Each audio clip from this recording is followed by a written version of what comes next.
I wanted to give another video about the end of the current Rahu era that is ending this year and the transition from Rahu to Ketu, or I had talked about the transition from Skull to Hati.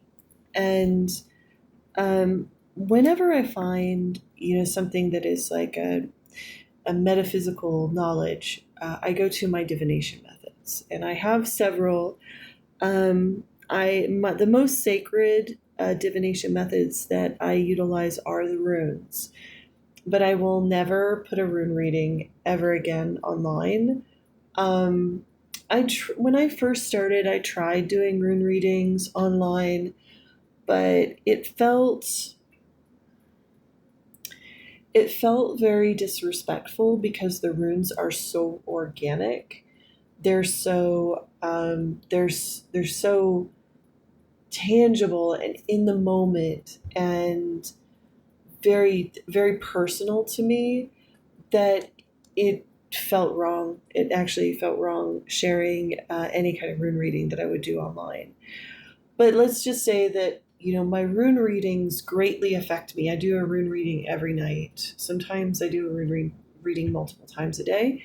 Um, and the runes are my guides, and so they talk to me. And the the videos that I make and the knowledge that I share is inspired by them. Let's just say but I don't say exactly what they say. But let me just say that like we're in for some change, and the runes indicated for me to go towards another divination for expressing to the world.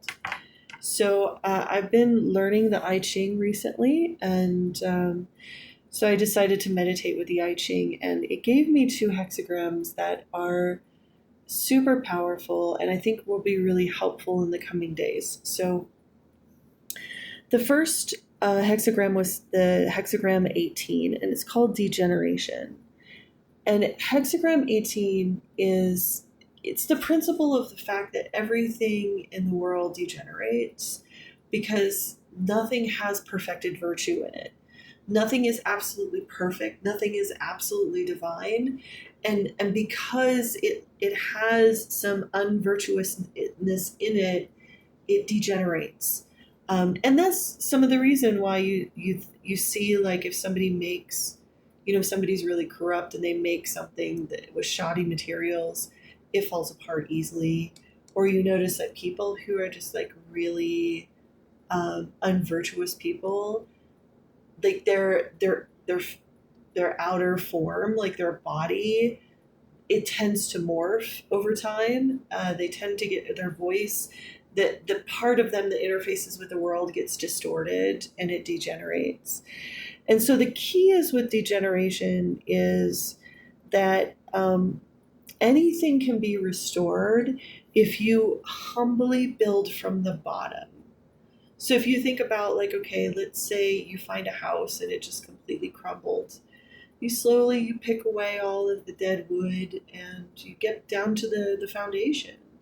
You secure the foundation and you rebuild that house brick by brick, like board by board, nail by nail, moment by moment. And that is how we will rebuild the world that is disintegrating around us. And you do it from the bottom up. It's not going to be something that's done from top down. And that's the thing, is like, that was everything this divination was telling me, is that it is going to be the little people, the humble people, the virtuous people, the people who are blessed by their ancestors, who are living in harmony and in good ethics and in good frith. Those are the people who are going to rebuild the world. And the second hexagram is sort of like why this is happening, and it has to do with hexagram 22, which is adornment. And hexagram 22 is like, it says like a light under a mountain.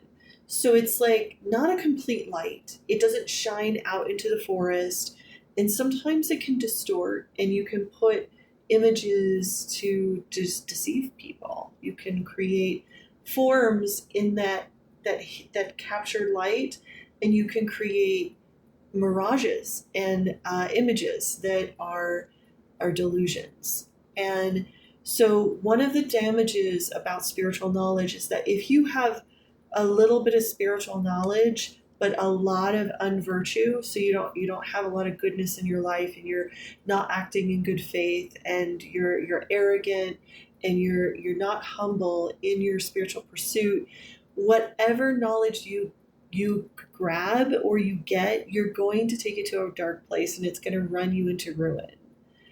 And that's the thing with like hexagram 22 is about, like, okay, if you get a little bit of knowledge, like let's say you get like a message from the gods, or you get a message from wise people, you take it and you humbly apply it in virtue to your life. How can I help my body? How can I help the land? How can I help the people around me? It's all about humility and application towards the greater good. And I think that's why also, like, this is reinforcing that a lot of the rebuilding process is going to happen from the regular everyday people creating new systems and new structures that are going to help to heal the world. And so I wanted to share that as, you know, the coming age of when these eventual delusions that our world is under will collapse. And if you think about it, like, everything we're doing is not sustainable. Like the data centers that are guzzling all our waters, the environmental collapses, the pollution of our environment, the everybody is on a computer. They're constantly reaching out to this internet for connection when they have people right next to them that they can connect to. People are losing compassion. They're willing to accept, horrible atrocities because they get money out of it, or they're willing to accept aligning with a company that might be doing really bad things because they might get good stock options, or they're looking the other way. Like with this whole thing, like with a lot of people have known that crypto has been used to funnel money from like cartels and terrorists and all sorts of nefarious places, and yet people still invest in that currency and they still promote it. And so they're aligning their weird with these evildoers, and eventually that darkness will invade your life. And that goes with also the people you hang out with. So if you're hanging out with people and they're engaging in watching things online that is actively harming others, they're engaging in basically like grandiose, delusional activities, thinking they're better than people, and not caring about their fellow human beings and the land they live on, that kind of energy will seep into your life. So you have to be really careful who you ally with. Who do you break bread with? Who do you share a horn with? And because your your fate and your karma will get mingled up in that. And so I just wanted to give these words of wisdom that come collectively from my rune readings as well as from the I Ching. And I